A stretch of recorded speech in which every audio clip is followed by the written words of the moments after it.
სალაჰი 50 მილიონად. ნანდურ ჩაწერი იტოვე ზუკა? არ ვიტოვებ. ყიდი. სალაჰს ყიდი ზუკა. კაი, მე არ გავყიდი მოჰამედ სალას. არც მე არ ყიდი, მაგრამ ეს რა მომგებია სიტუაციაში რჩევა რო არ ყიდი. კი. ძალიან კაი, ძალიან არ ყიდი. მოჩა. არ მე არ დათვალე 1, 2, 3. მართლა არ ყიდი. წავედი. იმიტომ რომ ნიკა, შეიძლება ჩავარდნა აქ, მაგრამ არა. კარგი ვარიანტია. ერთ-ერთი საუკეთესო ფეხბურთელია და ამ სეზონში მინდა რამის. კარგი ვარიანტი. მარჯვენა ვინგერი მოკლედ სკამიდან თუ გინდა ამოწიო კიეზა თავისთავად ეგიცი. გავატარე.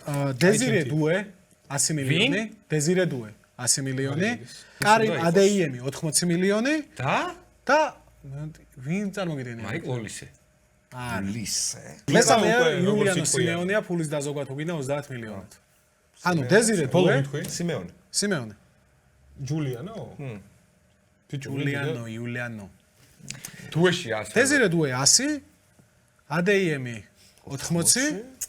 თურმე დატოვეს სალაჰი. აუ როგორ ველოდი რა თურმე დატოვე სალაჰი. დუე მომავალზე არ ფიქრობ ლივერპულის არავინ. ფიქრობთ, მაგრამ მე ამ სეზონში მინდა მივაქციო წარმატება. დუეა ხო, სხვა გზა არა. ორივე რა. დეზირე დუე 100 მილიონი.